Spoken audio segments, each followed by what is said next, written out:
બનાસકાંઠામાં વિધાનસભાના અધ્યક્ષ શંકર ચૌધરીને નોટિસ આપવામાં આવી છે। જાહેર સભામાં અપમાનિત કરાયા હોવાનું ભેમાભાઈનો આક્ષેપ છે। જાહેર મંચ પરથી માનહાનિ થઈ હોવાનો દાવો કરાયો। માનહાનિના મુદ્દે બનાસકાંઠાના રાજકારણમાં ગરમાવો આવ્યો છે, જ્યાં શંકર ચૌધરી સામે ગંભીર આક્ષેપો સાથેની એક નોટિસ સામે આવી। રાધનપુરની એક સાધારણ સભામાં વ્યક્તિગત મારા ઉપર કેટલાક એમને આક્ષેપો કરેલા। એ જે આક્ષેપો મારા ઉપર કરેલા એના વિડીયોની ક્લિપો અને સોશિયલ મીડિયાના માધ્યમથી મને મળેલો ત્યારે મને ખૂબ દુઃખ પણ થયું કે મારા સમાજના અને એક સર્વોચ્ચ સ્થાન ઉપર બેઠેલા વ્યક્તિ આવું બોલી શકે ખરા। બનાસકાંઠામાં વિધાનસભાના અધ્યક્ષ શંકર ચૌધરીને નોટિસ આપવામાં આવી છે, જ્યાં ચૌધરી સમાજના આગેવાન ભેમાભાઈ ચૌધરીએ નોટિસ મોકલી। માનહાનિ થયાનો આક્ષેપ કરી કાયદાકીય કાર્યવાહી શરૂ કરી। જાહેર સભામાં અપમાનિત કરાયા હોવાનું ભેમાભાઈનો આક્ષેપ છે। શંકર ચૌધરીના નિવેદનને લઈને એક વિવાદ ઊભો થયો।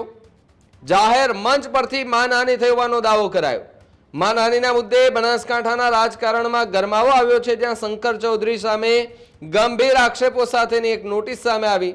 ચૌધરી સમાજના આગેવાનોને કાયદાનો રસ્તો અપનાવ્યો છે, જ્યાં વિવાદિત નિવેદન બાદ મામલો કોર્ટ સુધી પહોંચવાની શક્યતા હાલ જોવા મળી રહી છે। ત્યારે બનાસકાંઠામાં વિધાનસભાના અધ્યક્ષ શંકર ચૌધરીને લીગલ નોટિસ પઠવાઈ છે। ચૌધરી સમાજના આગેવાન ભેમાભાઈ ચૌધરી કે તેમના દ્વારા નોટિસ મોકલાય માનહાનિ થયાનો આક્ષેપ કરી કાયદાકીય કાર્યવાહી શરૂ કરવાની વાત જે છે તે ભેમાભાઈ ચૌધરી કરતા જોવા મળ્યા।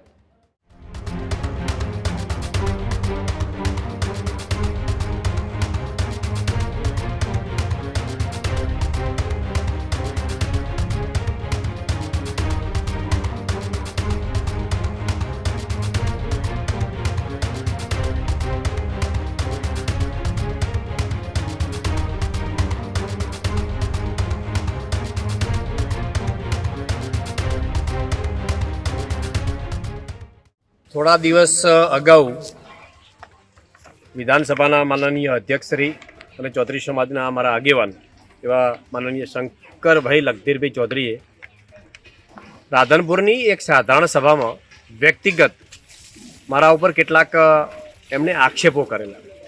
અને એ આક્ષેપો જ્યારે મને મારા મિત્રોએ મને વાત કરી કે શંકરભાઈ આવા તમારા ઉપર આક્ષેપો કર્યા છે, મોડી રાત્રે મને ખબર પડી અને એ જે આક્ષેપો મારા ઉપર કરેલા એના વિડીયોની ક્લિપો અને સોશિયલ મીડિયાના માધ્યમથી મને મળેલો ત્યારે મને ખૂબ દુઃખ પણ થયું કે મારા સમાજના અને એક સર્વોચ્ચ સ્થાન ઉપર બેઠેલા વ્યક્તિ આવું બોલી શકે ખરા। ત્યારે મેં મારા એડવોકેટ મિત્રો સાથે પણ મેં વાત કરી અને આના બાબતની ચર્ચા પણ મેં કરી। બિલકુલ પાયા વિહોણા મારા ઉપર આક્ષેપો કરવામાં આવ્યા છે, મને બદનામ કરવા માટેના આક્ષેપો કરવામાં આવેલા હતા। તો એને લઈને 3 દિવસ અગાઉ મેં મારા વકીલ મારફતે, મારા વકીલ છે સુભાષભાઈ યુઠક્કર, એમને માનહાનિ કેસ બાબતે અત્યારે નોટિસ પાઠવી છે અને સ્પીડ પોસ્ટથી પણ મોકલી હતી। સ્પીડ પોસ્ટથી એમને નોટિસની બજાવણી પણ થઈ ગયેલી છે। તો શંકરભાઈને મેં નોટિસ આપી છે, 7 દિવસની મુદત પણ આપણે માગી છે। જો એ નોટિસનો જવાબ આપે છે કે માફી માગે છે તો જોઈશું, નહીંતર હું આગળની જે માનહાનિ બાબતનો કેસની કાર્યવાહી કોર્ટ મારફતે હું કરવાનો છું। ખેડૂત ભાઈઓ છે ખેતરમાં ડ્રોન ઉડાવતા હોય છે ત્યારે આપણે એક પ્રશ્ન સતાવતો હોય છે કે જે આપણે અત્યાર સુધી જીપીએસ ટેકનોલોજીવાળા ડ્રોન વાપર્યા છે, જેથી કરીને મોબાઈલ ટાવર છે અથવા તો હાઈ ટેન્શન લાઇન પસાર થતી હોય, કોઈ વૃક્ષો હોય, ત્યારે જે જીપીએસ ટેકનોલોજીવાળા ડ્રોન છે એમાં ટકરાય અને ટ્રેસ થાય છે। પણ એગ્રીઓન લાવ્યું છે GNSS ટેકનોલોજી ડ્રોન, જેથી કરીને એ ડ્રોન છે એ કોઈ જગ્યાએ ટકરાય નહીં, પોતાની રીતે જ ડિસિઝન લે છે અને મૂવ થઈ જાય છે, જેથી કરીને GNSS ટેકનોલોજી ડ્રોન છે એ વાપરવાનો આગ્રહ રાખો।